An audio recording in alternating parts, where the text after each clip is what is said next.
Hello, moviegoers, and welcome to another edition of Have You Seen It? I'm your host, Denise. And before I get into my review this week, I've got to tell you who my favorite actor is. My favorite actor is not one, not two, not three, but a cast of amazing actors from the movie Get on the Bus. Wendell Pierce, Harry Lennox, Charles S. Dutton, Hill Harper, Isaiah Washington, just to name a few incredibly talented actors in this movie that was about a bus ride that several gentlemen took on their way to the Million Man March in Washington, D.C.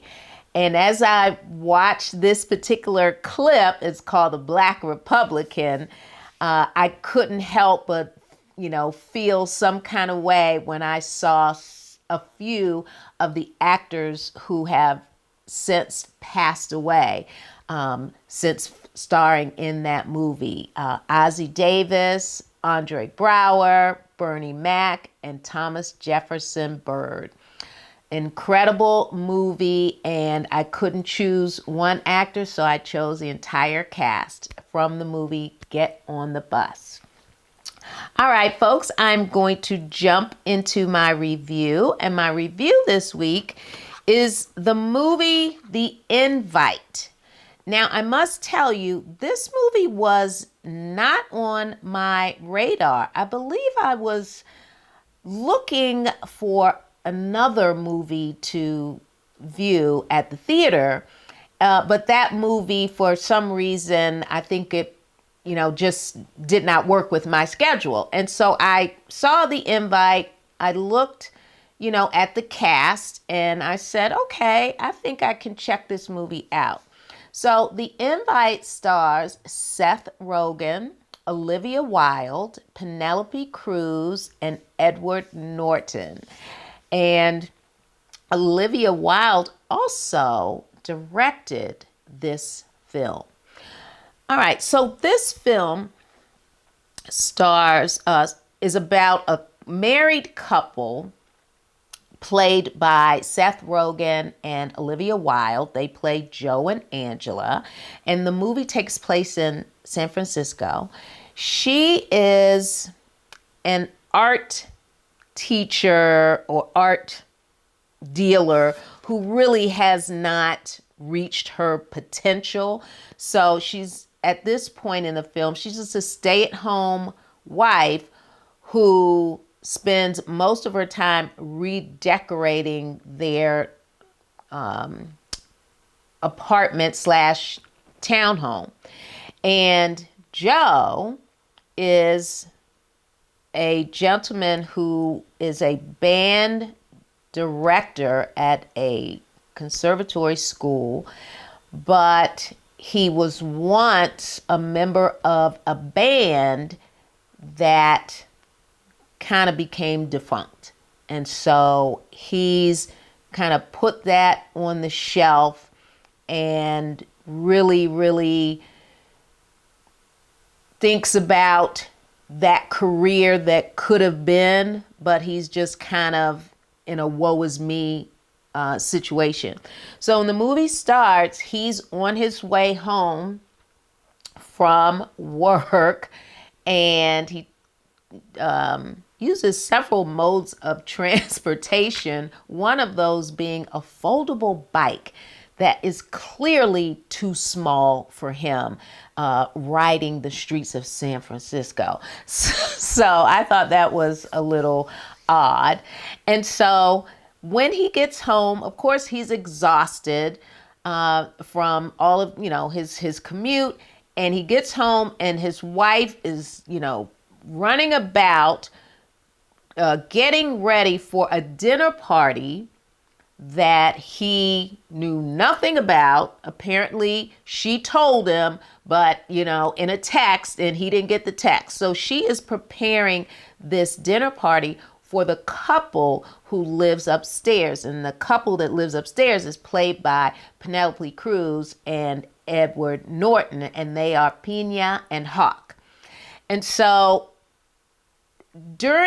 from the time Joe gets home, for I think like the first 10 minutes of the husband and wife's interaction, they are arguing from the time, almost literally, he walks in the door, because, she's running back and forth trying to, get everything prepared for this dinner party that he knows nothing about. And they're arguing about the fact that, yeah, I told you, no, you didn't. I sent you a text. I didn't get it. It's that type of back and forth.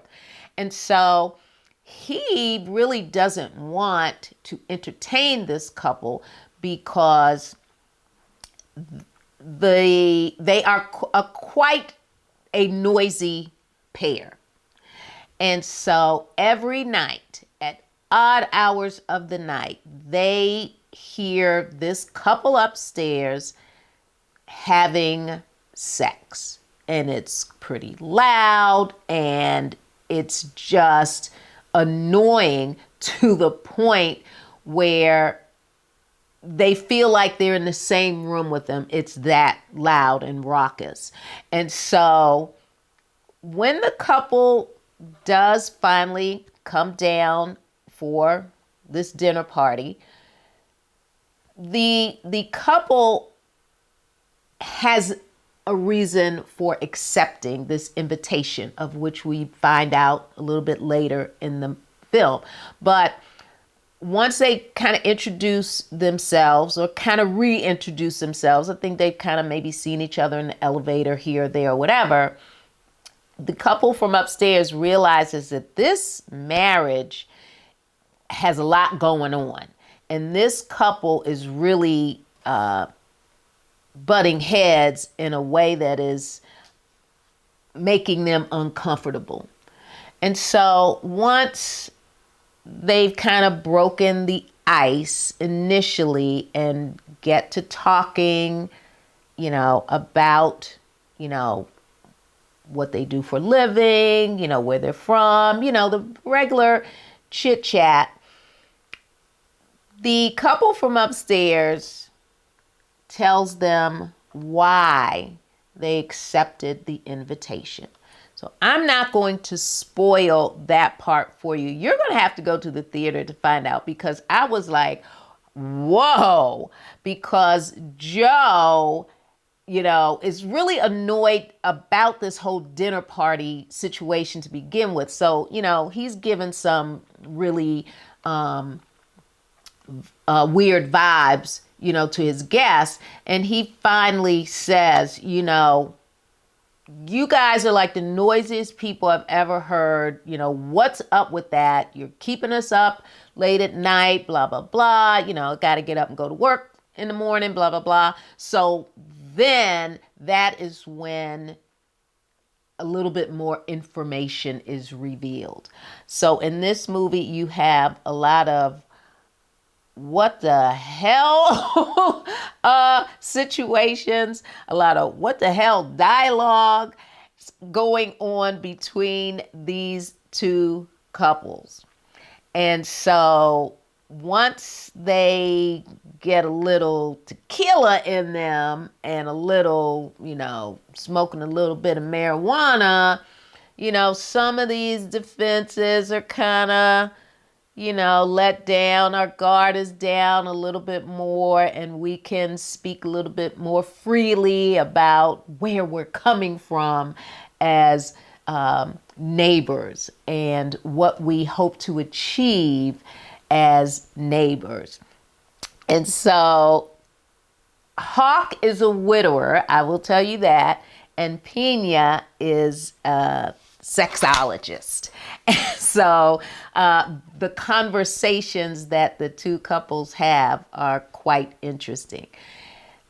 This movie had me laughing out loud multiple times. And there were just a few people in the theater with me. So the times when I'm laughing out loud at especially Seth Rogen, not only his facial expressions, but some of the dumb things that came out of his mouth, I'm thinking, am I the only one who got that joke, or am I the only one who thinks that's funny? Why am I the loudest person in the theater right now?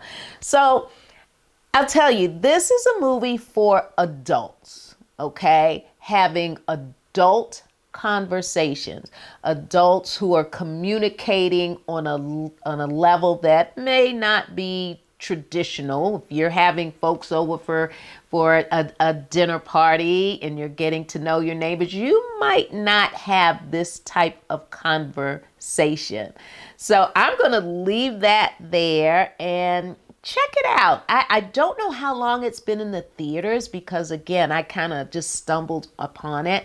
But the acting was really good. And this takes place in the apartment of Joe and Angela. So once everything gets going, everything happens in their apartment, and it's just the four of them throughout the movie. So the movie is under 2 hours. It's like an hour, 40 something minutes.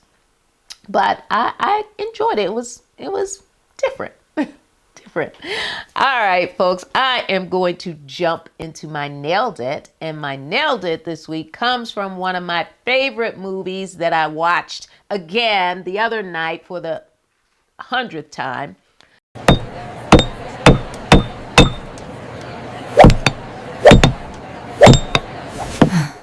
Jaws, and specifically the trio of Roy Scheider, Robert Shaw, and Richard Dreyfuss, and their unlikely,